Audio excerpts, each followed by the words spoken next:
நல்லடியார்களே, நம்முடைய ஜமாத்தின் சார்பிலே அண்ணல் நபியே அழகிய முன்மாதிரி என்ற 10 மாத செயல் திட்டத்தின் கீழ் இந்த மாத செயல் திட்டமாக இறுதி நபியின் இறுதி பேருரை என்ற அல்லாஹ்வுடைய தூதர் ஆற்றிய அந்த இறுதி பேருரையை மக்களிடத்தில் கொண்டு செல்வது, எடுத்து சொல்வது. அந்த அடிப்படையில் அந்த உரை எல்லாவற்றையும் தொகுத்து சொல்ல முடியாது. அதில் அல்லாஹ்வுடைய தூதர் சொன்ன ஒரு செய்தியை மட்டும் இன்றைக்கு நாமோ விரிவாக பார்த்து கொள்ளலாம். அல்லாஹ்வுடைய தூதர் ஹஜ்ஜத்துல் விதாவில் ஃபத்தகுல்லாஹ ஃபின் நிசா, பெண்கள் விஷயத்திலே நீங்கள் அல்லாஹுவை அஞ்சி கொள்ளுங்கள். இன்னொன்று அகத்துமுகுன்ன அமானத்தில்லா, அவங்களை நீங்கள் அல்லாஹ்வுடைய பாதுகாப்பு அமானிதம் என்ற அடிப்படையில் நீங்கள் கைப்பிடித்திருக்கின்றீர்கள் என்று அல்லாஹ்வுடைய தூதர் வரிசையாக அந்த பெண்கள் விஷயமாக அவர்கள் குறிப்பிடுகின்றார்கள். இப்போது நம்ம சமுதாயத்தில் கட்டிய மனைவியருக்கு புருஷன்மார்கள் செய்யக்கூடிய அநியாயம், அக்கிரமம் அது பெரிய அளவில் இருக்கின்றது. அது உள்ளக்கே விரிவாக செல்லவில்லை. அப்போ அல்லாஹ்வுடைய தூதர் மனைவியரிடத்தில் எப்படி நடக்க வேண்டும் என்ற அந்த விஷயத்தில் நீங்கள் அல்லாஹ்வுக்கு அஞ்சி கொள்ளுங்கள் என்று நபி ஸல்லல்லாஹு அலைஹி வஸல்லம் அவர்கள் சொல்கின்றார்கள். இன்னொரு இடத்தில் சொல்கின்றார்கள், அலா இஸ்தௌசு பின் நிசாயி ஹைரா, நீங்கள் பெண்களிடத்தில் நல்லதையே செய்யுங்கள், நல்லதையே போதியுங்கள் என்று நபி ஸல்லல்லாஹு அலைஹி வஸல்லம் அவர்கள் குறிப்பிடுகின்றார்கள். அப்போ அதில் அவங்க என்ன சொல்கிறாங்கன்னா, அவங்க இன்னகுன்ன இந்தக்கும் அவானும், உங்களிடத்தில் அவங்க கைதிகளாக இருக்கிறாங்க. லைச மின்ஹுன்ன தம்லிக்கூன ஷையன் கைரஹாதா, அவங்களிடத்தில் உங்களுக்குள்ள உரிமை தாம்பத்திய உரிமையை தவிர்த்து மற்ற எந்த விதமான உரிமைகளோ கடமைகளோ அவங்களுக்கு கிடையாது. அவங்க செய்யலாம். அவங்க நீ துணி துவைத்துத்தா என்று வற்புறுத்துவது, சோறு சமைத்துத்தா என்று வலியுறுத்துவது, எதற்காக வேண்டி அடிப்பது, இது போன்ற இந்த காரியங்களெல்லாம். அதனால் இன்றைக்கு பயான கேட்ட பெண்கள் நல்ல விதமாக சொல்லிட்டாங்க, வீட்டில் ஆளுக்கு ஆள் இன்னைக்கு தானே பயானில் சொன்னால் இனிமேல் நான் சோறாக்கி தர மாட்டேன், நீங்கள் வெளியில் எங்களுக்கு சமோட்டோ மூலமாக எங்களுக்கு வாங்கி தந்துடுங்க என்பது மாதிரிலாம் கிளம்புறாதீங்க. பெண்களும் அது புருஷனுக்கு செய்ய வேண்டிய பணிவிடைகள், அது செய்கிறதுனால இறைவனிடத்தில் நன்மை இருக்கிறது, விருப்பத்துக்குரிய ஒரு விஷயம். இதையும் புரிந்து கொள்ள வேண்டும். கடமை கிடையாது. கடமை என்று சொன்னால் கணவன் அழைக்கின்ற நேரத்தில் அவருடைய ஆசையை நிறைவேற்றி வைப்பதுதான் முதல் கடமை. அதுதான் ஒரு பெண்ணுக்குள்ள கடமைங்கிறத ரசூல் ஸல்லல்லாஹு அலைஹி வஸல்லம் அவர்கள் தெளிவாக விளக்கி சொல்கின்றார்கள். அப்போ அவங்க ஏதாவது தப்பான காரியம் செய்தால் அப்போது நீங்கள் அவர்களிடத்தில் வந்து ஃபயுதுஹுன்ன, அவங்களுக்கு அறிவுரை சொல்லுங்கள். அதுலேயே அவங்க சரி வரலனா வதுருபுஹுன்ன லர்பன் கைர முபர்ரஹின், காயமில்லாத அளவிற்கு நீங்கள் அவர்களை அடியுங்கள். அவங்க இதற்கு கட்டுப்பட்டு விட்டால் நீங்கள் வரம்பு மீறி செல்லாதீர்கள் என்று ரசூல் ஸல்லல்லாஹு அலைஹி வஸல்லம் அவர்கள் சொல்லிட்டாங்க. அப்போ இந்த அடிப்படையில் பெண்கள் விஷயத்தில் நீங்கள் நாளைக்கு இறைவன்கிட்ட பதில் சொல்லணும் என்று ரசூல் ஸல்லல்லாஹு அலைஹி வஸல்லம் அவர்கள் சொல்லி இறைவனை முன்னிறுத்தி எங்கே சொல்கிறாங்கன்னா, ஹஜ்ஜத்துல் விதாவில் இறுதி ஹஜ்ஜில் அவங்க சொல்கிறாங்க. அவங்களுடைய உரை அரஃபா நாள்லையும் நடந்திருக்கின்றது, பெருநாள் அதாவது 9வது நாள்லையும் 10வது நாள்லையும் நடந்திருக்கின்றது. அப்போ அதில் பெண்கள் விஷயமாக இந்த போதனையை செய்கின்றார்கள். இப்போ ஒரு அரசு பதவி ஏற்றிருக்கின்றது, அதையும் கொஞ்சம் பார்த்துக்கணும். இல்லை வந்த உடனே முதல்ல இதில் இன்னொன்னையும் சொல்லியிருக்கிறேன், மாற்றம் வேண்டும் மாற்றம் வேண்டும் என்று முஸ்லிம்களில் யாராவது இவருக்கு வாக்களித்திருந்தீர்கள் என்று சொன்னால் அல்லாஹ்விடத்தில் பாவம் மன்னிப்பு தேடிக்கங்க. ஏன்னா இவர் கொண்டு வருவது மாற்றமெல்லாம் கிடையாது. என்ன அல்லாஹ் காப்பாற்றிருக்கான் இது வரைக்கும். கொஞ்சம் இந்த அணியினர் ஆதரவு இல்லாமல் போயிருந்தால் காத்துக்கிட்டு இருக்கான் பிஜேபி, பாஜக காத்துக்கிட்டு இருக்கான். எதற்கு? இன்னைக்கு மேற்கு வங்கத்தில் பாருங்கள், ஒவ்வொரு பள்ளிக்கூடத்திலையும் வந்தே மாதரம் படித்தாக வேண்டும் கொண்டு வந்துட்டான். இன்னைக்கு மாடுகள் அறுக்கிறது, மேற்கு வங்கத்தில் மாடுகள் அறுக்கிறது கட்டுப்பாடு கொண்டு வந்துட்டான். எல்லாத்திலையும் வந்துடுவான், ஷிருக்கு வந்துடும் முதல்ல. அதை நம்ம தௌஹீதில் உள்ள மக்களை நாங்கள் மாற்றம் கொண்டு வரப்போம் நாற்றம் தான் வந்திருக்கு, மாற்றம்லாம் ஒன்றையும் காணும். வந்து மாற்றம் கொண்டு வருகிறோம் அப்படின்னு சொன்னானா, வந்தே மாதரம் படிச்சிருக்கான், அவ்வளோதான். அதுதான் நடந்திருக்கு. அப்போ என்ன விளங்கி கொண்டோம் நாமோ, ஏற்கனவே இருக்கக்கூடிய ஒரு அரசுக்கு நம்ம எல்லாமே அவங்கெல்லாம் நமக்கு ரொம்ப வேண்டியவங்க, தெரிஞ்சவங்க, அவங்க முஸ்லீம்களுக்கு எல்லா வகையிலையும் பாதுகாப்பானவங்க என்று ஒட்டுமொத்தமாக சொல்லிட முடியாது. குறைகள் இருக்கத்தான் செய்யும். ஆனால் கொள்கை அடிப்படையில் அவர்கள் வந்தே மாதரம் போன்ற இந்துத்துவ சக்திக்கு எதிரியாக இருக்கிறாங்க. அப்போ அவங்கள தான் முஸ்லீம்கள் கவனிச்சிருக்க வேண்டும். எந்த அடிப்படையில்?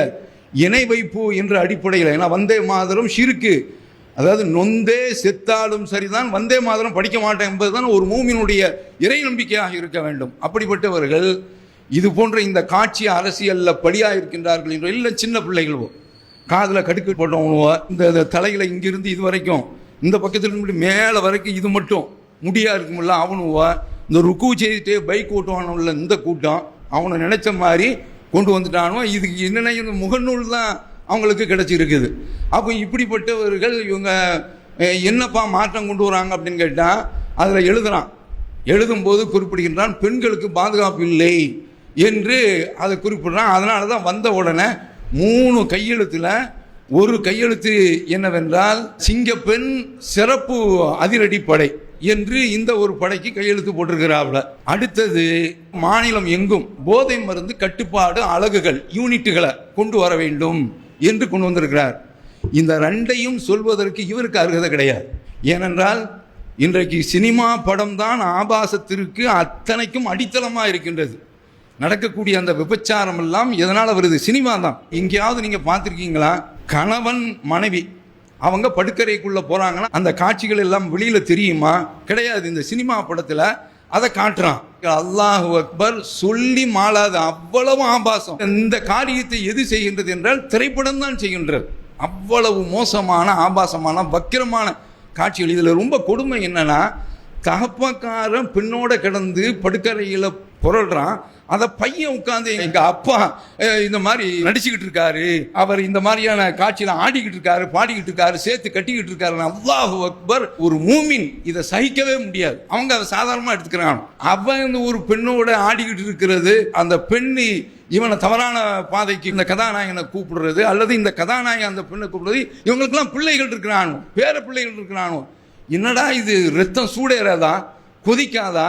அப்ப இந்த அலமாரியான காட்சிகள், இப்படிப்பட்ட இந்த காட்சிகள் தான் இன்றைக்கு எங்க பார்த்தாலும் இது போன்று இந்த செக்ஸுவல் கலாச்சாரம், மோசமான ஆபாசமான விபச்சாரம் தலை தூக்க நிற்பதற்கு இதுதான் காரணம்.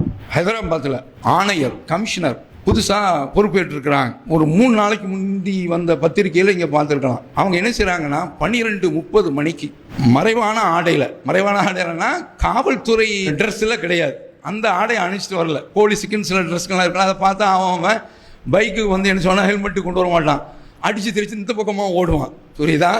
அந்த மாதிரியான ட்ரெஸ்லாம் இல்லை. சிவில் ட்ரெஸ்ஸில் அவங்க சாதாரணமாக அணிந்திருக்கக்கூடிய வேறு உடையில் வந்து நிற்கிறாங்க. 12:30 இருந்து 3:30 வரைக்கும் 40 பாலியல் சீண்டல்கள் காவல்துறை ஆணையர் இடத்தில் ஒரு தினம் வந்து அப்படின்ட்டு இருக்கான். அப்படியே ஆளை ஒதுக்கி 40 பேர் அன்னைக்கு கைது செய்திருக்கிறான்.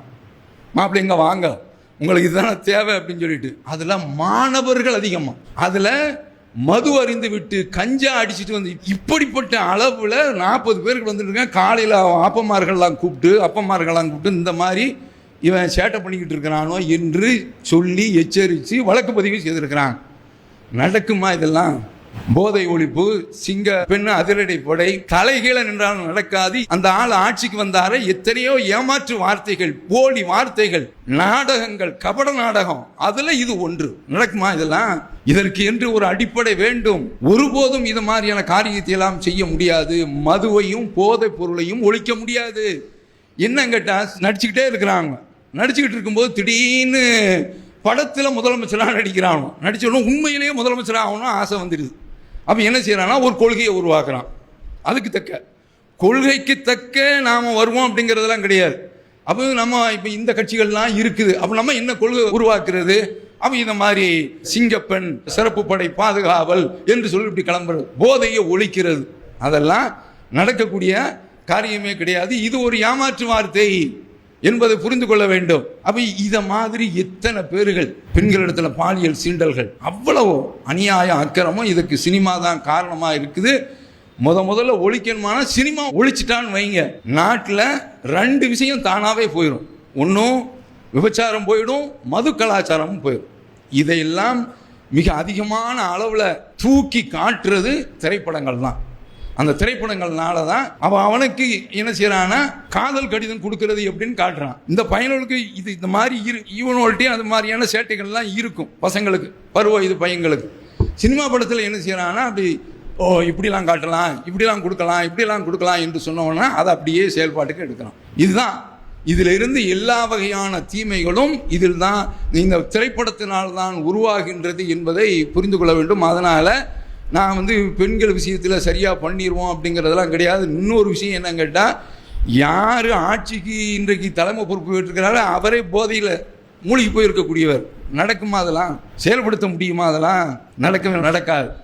அப்போ இந்த மாதிரியான விஷயங்களை சீர்திருத்தம் கொண்டு அல்லாஹ்வுடைய தூதர் ஃபத்தகுல்லாஹ் ஃபின் நிசா அப்படின்னு சொல்லி ஆணைத்தரமாக சொன்னார்கள் என்று சொன்னால் அதற்கு பின்னணி என்ன?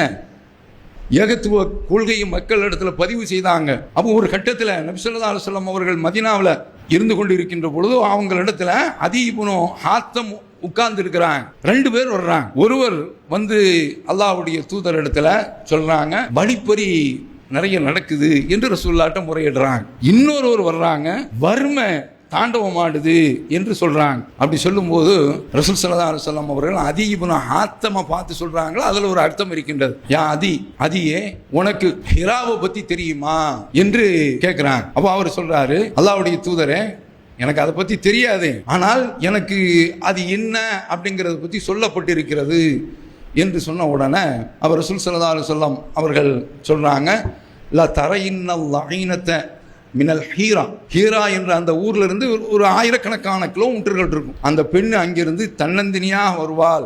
லா தகாஃபு அஹதன் இல்லல்லாஹ், வழியில அந்த பெண்ணு பயப்பட வேண்டும் என்று சொன்னால் அல்லாஹ்வை தவிர எந்த சக்திக்குமே பயப்பட மாட்டான். வருவா ஹத்தா ததூஃப பில் கஅபா, கஅபாவுல தவாப் செய்துட்டு போவா ரசூல் ஸல்லல்லாஹு அலைஹி வஸல்லம் அவர்கள் சொல்றாங்க.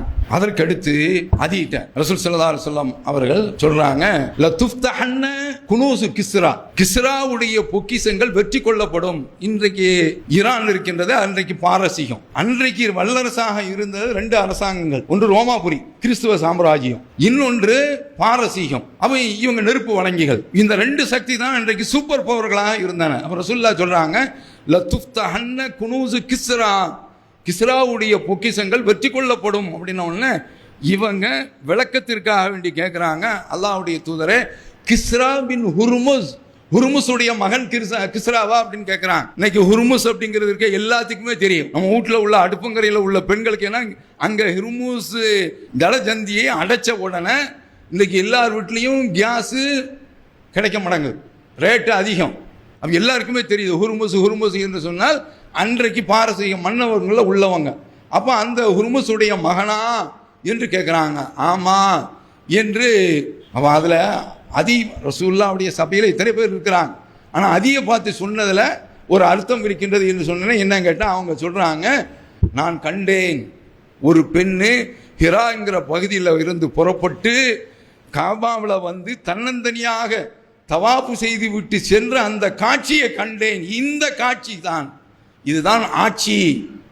இதை தவிர்த்து எந்த கொம்பனும் இந்தியாவிலும் சரி உலகத்தில் வேற எந்த பகுதியிலும் சரி நடக்கவே நடக்காது. அதனால இந்த ஆட்சியாளன் சொன்னது இருக்கின்றதே பக்கா போய் மோசடி ஏமாற்று வேலை. இது ஒருபோதும் உண்மையாக இருக்க முடியாது, செயல்படுத்த முடியாது. எழுதி வச்சுக்கோங்க. ஏமாற்றுக்கார இவர்கள் திரையில இருந்து ஏமாற்றக்கூடிய ஒரு பேர்வழிகள் தான் இவர்கள், மோசடி பேர்வழிகள். அப்ப இது ஒரு விஷயம். அடுத்து வழிப்பறி விஷயம் இருக்கின்றது. அதுல ரசூல் ஸல்லல்லாஹு அலைஹி வஸல்லம் அவர்கள் கிஸ்ராவுடைய அந்த பொக்கிஷம் வெற்றி கொள்ளப்படும் என்று சொன்னார்கள். அந்த படையில அதி இப்னு ஹாத்தம் இடம் பெற்றிருந்தாங்க. பாரசீகம் வெற்றி கொள்ளப்பட்டுச்சு. அல்லாஹ் அக்பர். அப்ப எவ்வளவு பெரிய ஒரு அடித்தளம், எப்படிப்பட்ட ஒரு ஆட்சியை நிறுவிவிட்டு ரசூல் ஸல்லல்லாஹு அலைஹி வஸல்லம் அவர்கள் ஃபத்தகுல்லாஹ ஃபின் நிசா, பெண்கள் விஷயத்தில் நீங்கள் அல்லாஹ்வை அஞ்சிக் கொள்ளுங்கள். இவ்வளவு அவர் ஆட்சி என்று சொன்னால் ஒரு பெண்ணு தன்னந்தனியா போயிட்டு வரணும். இன்றைக்கு நெல்லையில இருந்து சென்னைக்கு அது அவ்வளவு தூரம் வேண்டாம். நாகர்கோயில்ல இருந்து பெண்களோட குடும்பத்தோட வருகின்ற பொழுது போக போக மக்கள்லாம் இறங்கிறாங்க. இங்க சேர்றது 8:10 8:15 ஆகுது. அப்போ பெண்கள் கூட நகையெல்லாம் போட்டு வராங்க. ஒரு பயம் வருகின்றது. இந்த மாதிரியான ஏன்னா கொள்ளையர்கள் வரலாம், கொலைகாரங்கள் வரலாம், அந்த மாதிரியான பயம் இந்த நாட்டில் தீரல. அந்த பாருங்களேன், அந்த ஆணையர் போலீஸ் கமிஷனர் வெளிச்சம் போட்டு காட்டுறாங்கல்ல, என்ன மாதிரியான ஒரு நிலைமை. அப்போ இந்த நிலை மாற்றப்பட வேண்டும் என்றால் அங்கு வர வேண்டிய ஆட்சி இஸ்லாமிய ஆட்சி, குர்ஆனுடைய ஆட்சி, இறை தூதருடைய ஆட்சி. சொல்றாங்க பாருங்க என்ன மாதிரியான வார்த்தை. அல்லாஹ்வுடைய தூதர் ஃபத்தகுல்லாஹ ஃபின் நிசா, பெண்கள் விஷயத்தில் நீங்கள் அல்லாஹ்வை அஞ்சிக் கொள்ளுங்கள். இன்னைக்கு நமது ஊர்ல இறைவனுக்கு எல்லா புகழும் தௌஹீத் ஜமாத்தினுடைய பிரச்சாரத்தின் காரணத்தினால் பீடி தொழிலெல்லாம் நின்று இருக்கின்றது. ஆனால் இன்றைக்கும் வந்த மருமகள் இடத்துல கபில்து நிக்காஹான்னு சொல்றான். இந்த பெண்ணை நிக்காஹ் செய்வதை ஒப்புக்கொண்டேன் என்று சொல்றான். என்ன அர்த்தம்? செலவுக்கு கொடுக்கணும்பா. ஆனா என்ன நடக்கிறது? மாமியாக்காரி அந்த பெண்ணிட்ட பீடி சுத்தி காசு வாங்குறாங்களா இல்லையா? கடந்த காலத்தில் அதிகம் இருந்திருக்கின்றது, குறைந்திருக்கின்றது. அப்ப இது எவ்வளவு பெரிய பகல் கொள்ளை, அக்கிரமான கொள்ளை. அப்ப யார்கிட்ட போய் ஒரு பலவீனமான ஒரு பெண்ணிடத்துல அவ குழந்தை பெற்றாள் என்று சொன்னால் நீ தான் கொடுக்க வேண்டும் என்று சொல்கின்ற பொழுது பிரசவ செலவையும் அந்த பெண்ணுடைய தலையில திணிக்கின்றார்கள் என்று சொன்னால் ஃபத்தகுல்லாஹ ஃபின் நிசா என்று அல்லாஹ்வுடைய தூதர் சொன்னாங்களே, அந்த வார்த்தைக்கு மதிப்பில்லை இந்த சமுதாயத்தில், இந்த இளைஞர்களிடத்தில். அல்லாஹ் தான் காப்பாற்ற வேண்டும். அப்ப இத மாதிரி பல விஷயங்கள் சமுதாய அளவிலும் பெண்ணுக்கு செய்ய வேண்டிய விஷயங்கள் இருக்கின்றது. நான் கல்யாண பந்தல்ல லட்சக்கணக்கில் கொண்டு போய் கொட்டுறானோ பரிதாபமாக இருக்கின்றது. இந்த மாதிரியான பெண்கள், ஒரு பெண்ணை வேண்டாம் என்று சொல்வதற்கு உரிமை இருக்கின்றது. ஆனால் அநியாயமாக தலாக்கு விட்டவங்கள்லாம் இருக்கிறாங்க. தலாக்கு விடுறது மட்டும் கிடையாது, ஒரு அவதூறையும் அந்த பெண் மீது சுமத்தி விட்டும் விடுகின்றார்கள். அப்படிப்பட்ட ஒரு சமூக கேடு, சாபக்கேடு நீடித்துக் கொண்டிருக்கிறது என்பது தனி விஷயம். அப்ப இது மாதிரியான பெண்கள் சின்ன வயசு இந்த மாதிரியான பெண் பார்த்துட்டு அதை ஏதோ ஒரு தவறான ஒரு வாய்ப்புக்கு பயன்படுத்தினால் அல்லாஹ் காப்பாற்ற வேண்டும். சமூகத்திற்கும் இது கடமை இருக்கின்றது. ஃபத்தகுல்லாஹ ஃபின் நிசா, பெண்கள் விஷயத்தில் நீங்கள் அல்லாஹ்வை அஞ்சிக் கொள்ளுங்கள். அப்ப நாம சமுதாயமாக வளர்ந்திருக்கின்றோம். இந்த ஜமாத்தை பொறுத்தவரையில் இன்டர்நேஷனல் மானிட்டர் ஃபண்டு நம்மகிட்ட கிடையாது. அதாவது அகில பன்னாட்டு கழகத்தினுடைய நிதியகம் என்று சொல்லியிருக்கின்றது, அந்த மாதிரிலாம் கிடையாது. அப்போ நாம இந்த உணர்வை பெற்றோம் என்று சொன்னால் இதற்கு உந்து சக்தியாக இது போன்ற தர்ம காரியத்திற்கு நமக்கு ஊக்குவிக்கக்கூடிய ஒரு உணர்ச்சி எதனால் ஏற்பட்டது? மார்க்கம் சொன்னதனால. அப்போ இதை மாதிரிலாம் கவனிக்க வேண்டாமா? சமூகத்தில் எத்தனையோ பிரச்சனைகள்.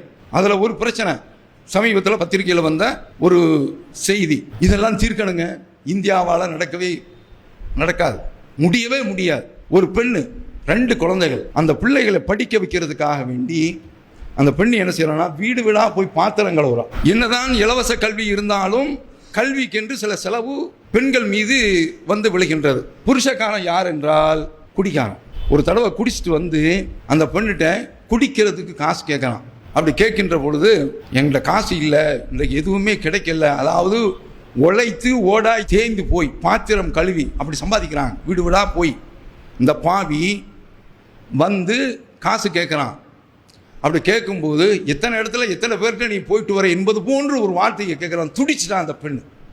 எத்தனையோ வீடு கழுவக்கூடிய பெண்கள், வீடுகளில் சாமான் சம்பாதிக்கக்கூடிய பெண்கள், கற்பு நெறியோடு வாழக்கூடிய பெண்கள் இருக்கிறாங்க. இந்த அரக்கன், இந்த பாவி, இந்த குடிகாரன் அந்த பெண் இடத்துல இவ்வளவு கொடுமையாக நடக்கின்ற பொழுது ஆத்திரம் தாங்காமல் தென்னையில் மோட்டருக்கு ஊற்ற வேண்டிய பெட்ரோல் இருக்கின்றது, உடலில் ஊத்துறா, தீயை பற்ற வச்சாரா. அப்படியே துடிக்கிறாள். ஒரேடியாக இறந்திருந்தால் பரவாயில்லை, மருத்துவமனைக்கு வருகின்றால் மருத்துவமனையில் சேர்க்கப்பட்டிருக்கா காயம். அப்படி காயப்பட்டு இருக்கின்ற பொழுது இந்த வழக்கு காவல்துறையில் பதிவு செய்யப்பட்டு மாஜிஸ்ட்ரேட் வரார். மரண வாக்குமூலம் இருக்கின்றதே, அது ரொம்ப முக்கியம்.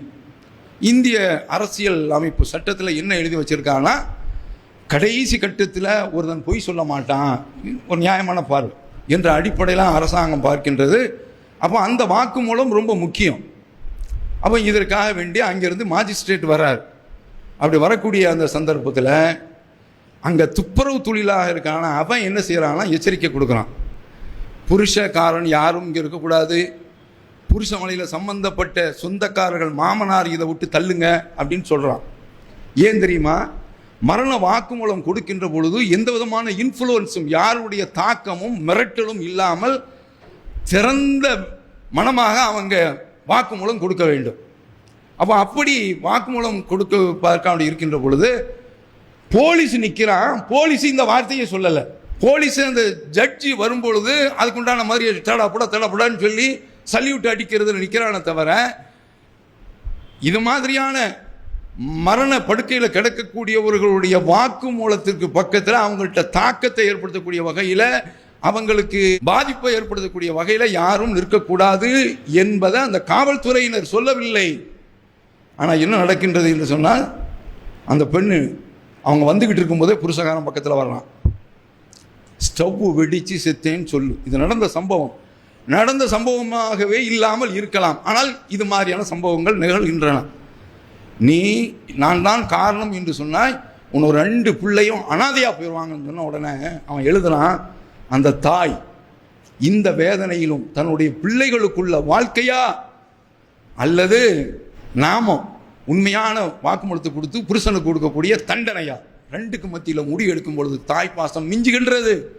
கடைசியில் என்ன செய்யறான்னா, ஸ்டவ் தான் வெடித்தது என்று சொல்லிவிட்டு வாக்குமூலம் கொடுத்து விடுகின்றால், இந்த தற்கொலையோடு ஒரு உண்மையும் கொலை செய்யப்பட்டு விட்டது என்று எழுதுகின்றான். பாருங்க, இத்தனையோ இது மாதிரியான விஷயங்கள் மறைக்கப்பட்டு விட்டன. இந்த குடிகாரன் அந்த பிள்ளைகளை சொல்லி மிரட்டி, தற்கொலை மார்க்கத்தில் தீர்வு கிடையாது, தடுக்கப்பட்ட ஒன்று. ஆனால் இது மாதிரியான இந்த காரியத்தை ஒரு பெண்ணு எதற்கு செய்கின்றார் பார்க்கணும் இல்லை? ஃபத்தகுல்லாஹ ஃபின் நிஸா. இது அவங்கள்ட்ட அதிகமாக இருக்கின்றது, நம்ம சமுதாயத்திலையும் இருக்கின்றது. நம்ம சமுதாயத்தில் பல்வேறு வடிவங்கள். தாய்க்காரியே பிள்ளைய பாரமாக பழுவாக நினைக்கும் பெண் குழந்தை என்று சொன்னால் பாரம் என்று நினைக்கின்றால், அதற்கு காரணம் என்னவென்றால் கல்யாணம் விட்டு செலவு இளவு, அதுதான் காரணம். அதனால தான் கத்துறோம். ஏன் பெண்களை கொலை செய்யக்கூடிய அளவில் இது நிற்கின்றது என்று நாமோ கதறமே பதறமே இதற்காக வேண்டிதான். அப்போ இந்த மாதிரியான விஷயங்கள்ல ஃபத்தகுல்லாஹ ஃபின் நிஸா என்ற இந்த விஷயங்களை சமுதாயம் கவனிக்க வேண்டும். பெண்களிடத்தில் நீங்கள் நன்மையே செய்யுங்கள், நல்லதே செய்யுங்கள் என்று ரசூலுல்லாஹ் சொல்றாங்களே, அதையும் நாம கவனத்தில் கொள்ள வேண்டும். எல்லா இடத்தையும் இந்த சமூக நிர்பந்தம் அதாங்க கொடுமை. நாம ஏன் துடிக்கிறோம்? இதில் என்னங்க இருக்கு? கலரி விட்டு சாப்பாடுனா என்னதான் வீட்டில் சோறு வச்சாலும் சரிதான், அந்த கலரி விட்டு சாப்பாட்டில் அது ஒரு சங்கையா இருக்குதா? அந்த சாப்பாடு கூப்பிட மாட்டான். சண்டை போட்டிருந்தாலும் நேற்று ஏதோ சண்டை போட்டான், நம்மளை கூப்பிட மாட்டேங்கிறானே அப்படிங்கிற ஒரு எதிர்பார்ப்புலையும் இருக்கிறானோ, அப்படிப்பட்ட ஒரு மானங்கட்ட சோறாவும் இருக்குது. அப்ப இந்த மாதிரி பெண்கள் என்று சொன்னால் அவன் கஷ்டப்படுறாங்க பாருங்க. அதாங்க அந்த நிலையை அல்லாஹ்வுடைய தூதர் உடைச்சி வச்சுட்டு எப்படி கொண்டு வந்திருந்தாங்க.